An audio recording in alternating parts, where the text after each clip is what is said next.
Huntington Beach has embraced public art for a long time, and it all started with what's become arguably the most well-known sculpture in the city.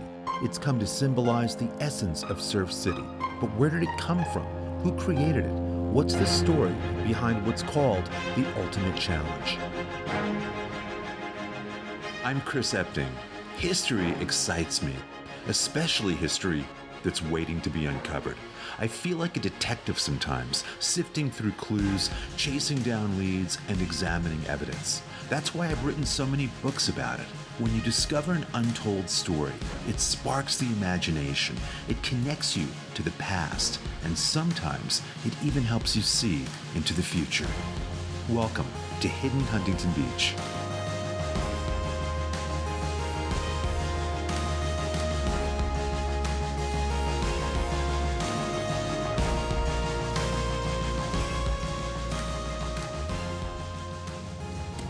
What's happening, Chris?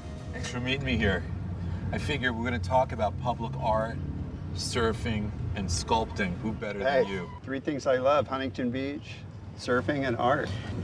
Listen, Dave, people I don't think realize Huntington Beach back in the early 70s adopted a public art program.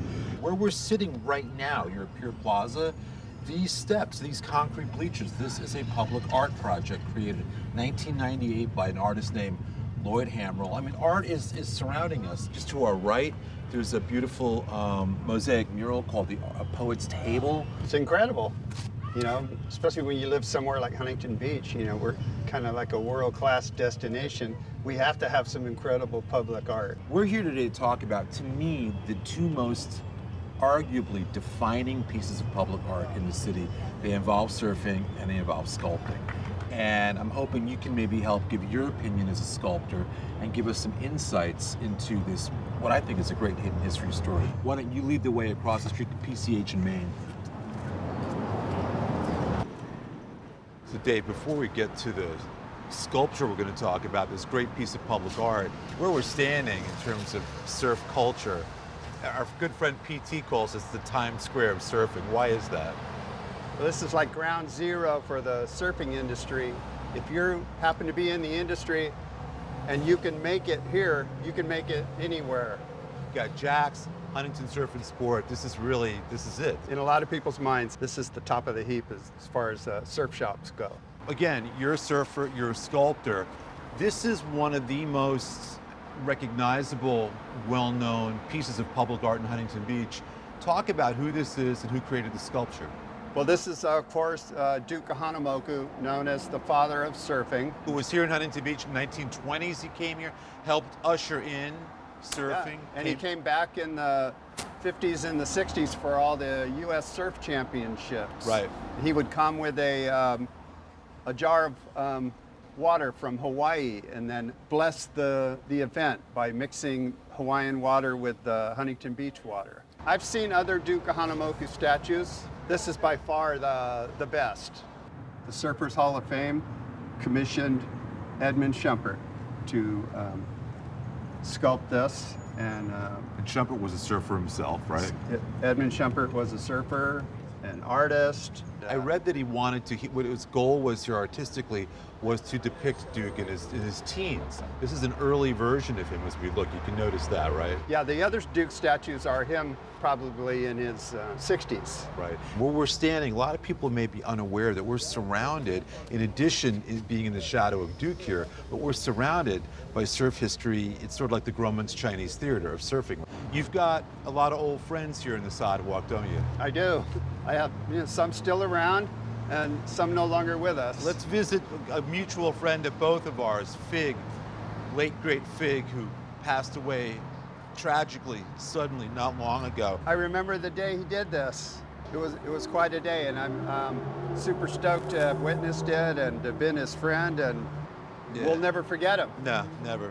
Well, let's do this, Dave. We looked at the Duke statue. Edmund also sculpted what's arguably the most famous piece of public art in Huntington Beach. I mean, people come from all over the world to see this piece of art, but there's a story behind it that's connected to one of the names in the sidewalk here. I don't want to reveal that yet.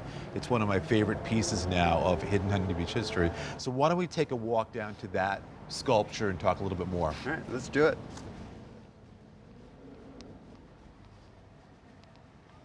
probably the most talked about, most notable piece of public art in Huntington Beach, the Ultimate Challenge. Talk about it. Edmund was commissioned by the city to create this. He sculpted it and cast it in Italy. And this was back in the early 70s. This is really what kicked off the public art program in Huntington Beach. This is like the first piece that gets going. Why don't we get a little bit closer? We can talk more about it. What jumps out at you in this piece? I mean, what do you know about it? You know, talk a little bit about how this was put together. Obviously, Edmund, being a surfer, he knew exactly where to place the surfboard on the wave, where to place his feet on the surfboard, the positioning of the body. It's all spot on and timeless. It was created from clay with an armature.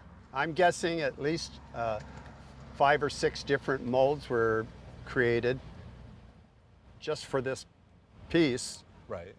And it's bronze. He sculpted it and cast it himself in Italy.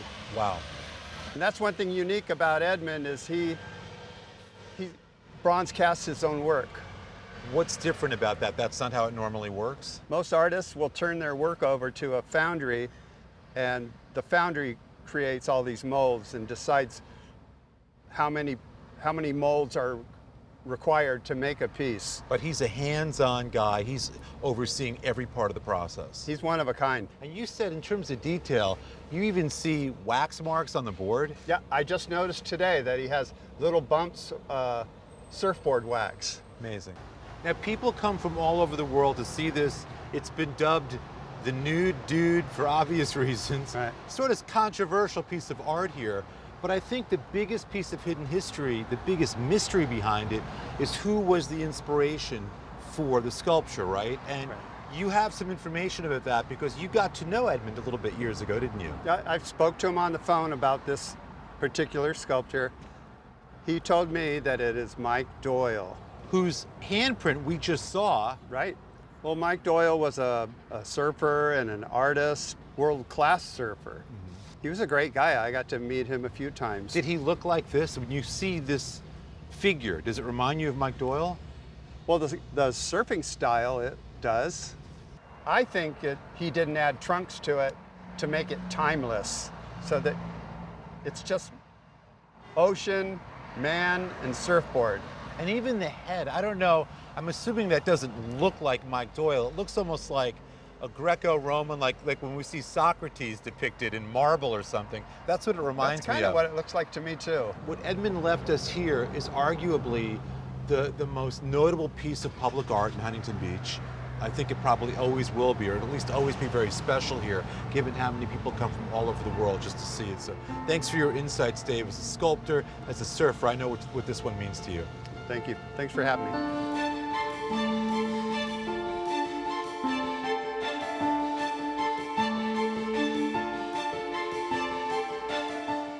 Edmund, of all the pieces you've done, and you've done many notable pieces, you're one of the finest sculptors of your generation.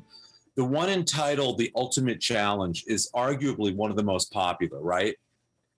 Yeah. I mean, in Huntington Beach, Yeah. It's iconic. It's given out each year as the mayor's trophy. Did you base that on Mike Doyle? Yes, but I didn't try to make it look exactly like him. But he was the inspiration for the Ultimate Challenge? Yeah, I made another sculpture of him too. He lived in the next town over, and first thing I did is I met him right after meeting his mother accidentally. So it was weird. So anyway, he said, well, you want to learn how to surf? And I said, okay. He took me down. Mike Doyle taught you how to surf. Yeah. We went up the trestle to go surfing, and on the way back, seen my little sculptures of that had a model of the big surfer at Huntington Beach. So he introduced me. We said, let's go up to Huntington Beach, and I'll introduce you to Vince Morehouse, the head of the lifeguards. Doyle thought he might be interested in having, introducing it at Huntington Beach. to the council there, whoever it was. When they approved the small sculpture, what happened from there? Well, we did the small ones for about 2 years or so, and then I was surprised. I got a call, and they wanted me to do a life-size one of that little sculpture. So, What did they do with the small ones before that? What happened with those?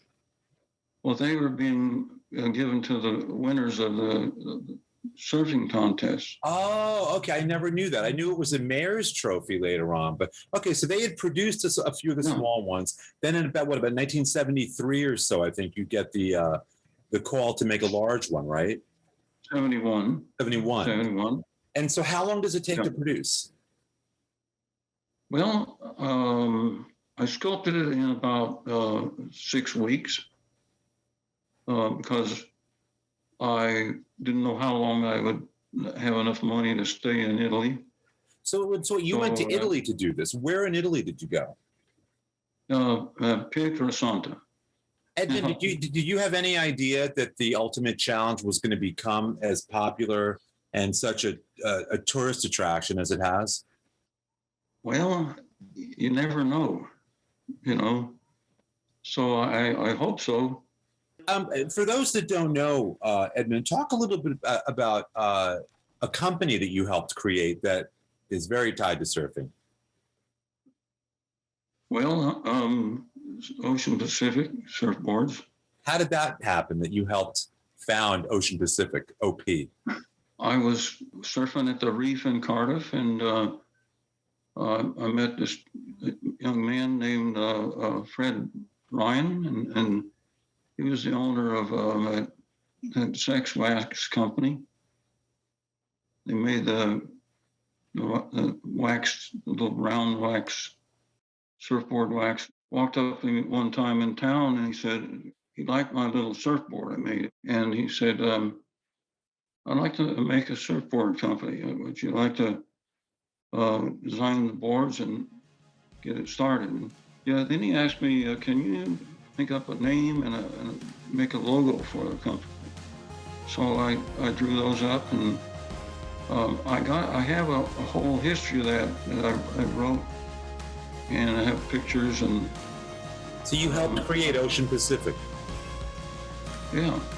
If you want more hidden history, check out our Facebook group, which is simply Hidden Huntington Beach. We've got over 15,000 members there sharing stories and home movies and all kinds of great things. So hope you enjoy that, and we'll see you soon. Another edition of Hidden Huntington Beach. I admit, I don't always think about the public art. I take it for granted. And when you do an episode like this, it kind of forces you to pay closer attention. I've passed this sculpture 1,000 times at least since living in Huntington Beach. But now I'll slow down, I'll look at it, I'll think of the artist, I'll think of the program, I'll pay attention to more of the pieces around the city, because there are some amazing pieces that artists work long and hard on. And I really like the fact that the city appreciates that and feels it's important to the experience in Huntington Beach.